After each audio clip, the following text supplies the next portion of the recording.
Sometimes the galaxy gets a new dawn, and sometimes it gets a second chance. Check out Kylie's Pick of the Week.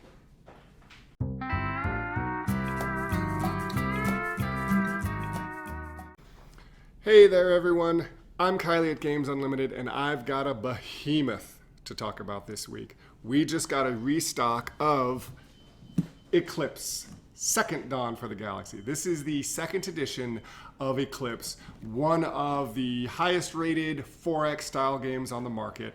I've often described Eclipse as Twilight Imperium, the Euro game. So if you're not familiar, Twilight Imperium is sort of the granddaddy of 4X games. 4X means explore, expand, exploit, and exterminate. You're going out and exploring the galaxy.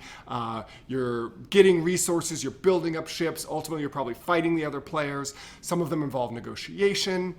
What Eclipse does is take all those ideas and make it far more of a Euro game. So this is a game where you're not necessarily going head-to-head against the other players, though you can. There's actually a lot of player versus environment in this game. There are sort of NPC ancient races out on the board. You're going to get points from getting your technology up. You're going to get points from doing all sorts of things besides just attacking the other players. Plus it plays, it's probably got about a 3-hour play time, which is on the very short end for a game of Twilight Imperium. So what's going to happen in Eclipse? It plays up to 6 players. Everybody gets a race. There are completely symmetrical human races you could be, or you can switch to some of the aliens where everyone has some different starting positions. You're going to start at a different part on the galaxy, but there's this galactic core, this centerpiece that's worth a lot of points if you can take it. So everyone's sort of maybe eyeing that, like pushing towards the center of the galaxy to take back that core. Of course, it's very hard. It's full of defenses, and there's a possibility that you're going to go there and take it over, and then another player might come in and take it from you because you're easier pickings than the NPCs were. But you don't have to do that at all. You can just actually explore backwards, ignore the center of the galaxy, and go explore other races. I mentioned you get points from unlocking technology. There are 3 different tech tracks that you can go on, and the further you go on each one, the more points you can get. One of the things I love about this game is the customization of your ships. So everybody has 3 styles of ships. There's like a fast sort of interceptor style ship, a medium level ship, and then your big battleship. Plus there's a space station that doesn't move around, but you can put those in places to protect it. But each of them on your little player board here, you have slots. As you learn new technology, new missile types, new shield types, new energy types, you can change out what your ships are capable of.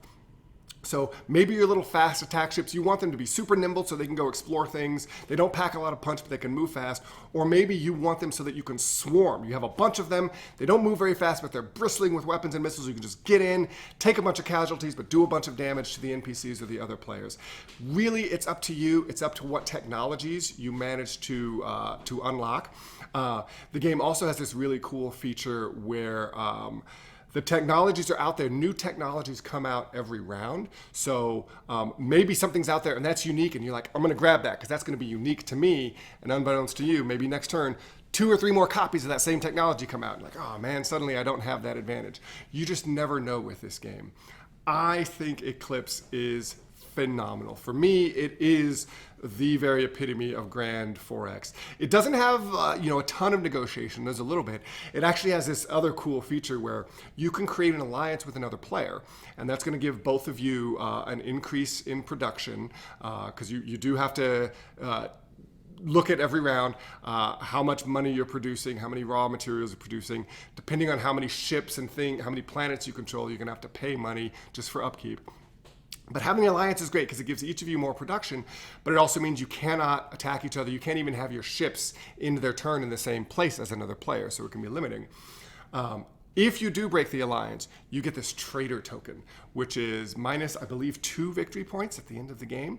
But there's only 1 traitor token. So the only way that you can lose it is if somebody else breaks an alliance later in the game. So that encourages people, if you're going to break an alliance, you want to break it early. You're probably safe. If I'm allied with someone and we're on the last few turns, because the game lasts just a finite amount of turns, you're probably safe. You don't have to worry about someone breaking the alliance because they're not going to have an opportunity to get rid of those negative points. So that is Eclipse, Second Dawn for the Galaxy. If you're looking for a grand strategy game, if you're looking for something big, impressive on the table, you want to have some friends over and just have a night of conquering the galaxy, this is the one for you. I'm Kylie at Games Unlimited. We'll probably have one of these set up so you can see all the cool minis. I didn't mention each race, each color has its own unique sculpt of minis. This version, if you've played the original, has fantastic like game trays inserts that hold all of your pieces, that track everything for you. It's just a brilliant production. Highly recommended. That's Eclipse, Second Dawn for the Galaxy. I'm Kylie at Games Unlimited. Take a copy home, unbox the galaxy, and unbox some fun.